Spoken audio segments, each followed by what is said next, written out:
দীপক, আরে ওই দীপক, তুই দোকানের বাইরেটা একটু ঝাড় দিয়ে আয় তো। আজকে আমার ভালো লাগছে না, আজকে আমি ছাড় দিতে পারবো না, তুই ছাড় দিয়ে আয় যা। আমি কেন দোকানের সামনে ঝাড়ু দিতে আসব? আমি তো এক সপ্তাহ দোকানের সামনেটা ঝাড়ু দিয়ে এসেছি, তাহলে আমি আবার কেন ঝাড় দেব? আমি আমি পারবো না। তুই করবি না তো কে করবে? আমি এই দোকানের সবচেয়ে পুরনো কর্মচারী, আমি যেটা বলবো সেটাই হবে, চুপচাপ আমি যেটা বলছি সেটা কর। আমি তো একবার বললাম আমি পারবো না, তাহলে আমার কানের সামনে কেন ঘ্যান ঘ্যান করছো তুমি? হ্যাঁ, আর বড় বলে এই নয় যে তুমি যেটা বলবে সেটাই আমাদের মেনে নিতে হবে। অবশ্যই আমি যেটা বলবো সেটা মানতে হবে। তুমি বড়ই হও আর ছোটই হও, আমি ওসব মানতে পারবো না।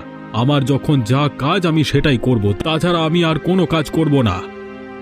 দাঁড়া, আজকে তোর একটা ব্যবস্থা করতে হবে। বাবু আসুক আজকে দোকানে, আজকে তোর নামে নালিশ জানাতে হবে।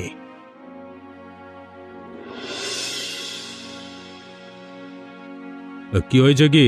কে কার নামে নালিশ জানাবে? হ্যাঁ, দেখুন না বাবু, আজকে আমার একটু শরীরটা খারাপ, সেই জন্য আমি বললাম দীপককে যে দোকানের সামনেটা একটু ঝাড়ু দিয়ে দিতে, কিন্তু সে তো ঝাড় দিচ্ছে না, উল্টে আমার সাথে ঝগড়া করছে।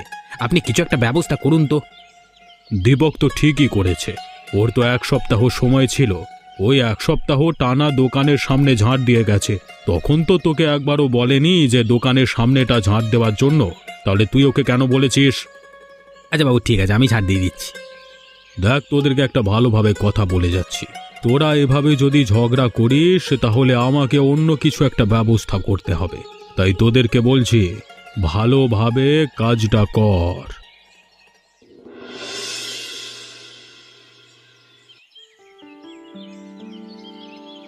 কি হয়েছে গো তোমার?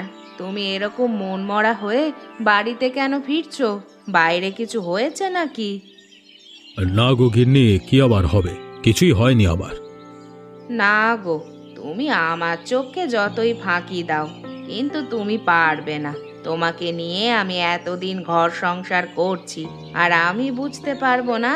তোমার কিছু না কিছু একটা হয়েছে। কি হয়েছে আমাকে খুলে বলো।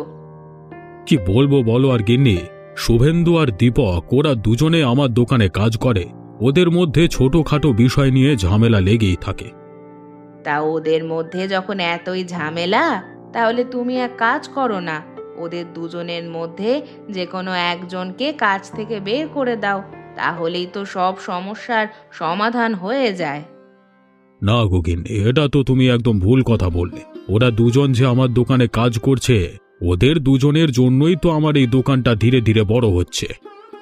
তাহলে এবার তুমি বুঝে নাও তুমি কি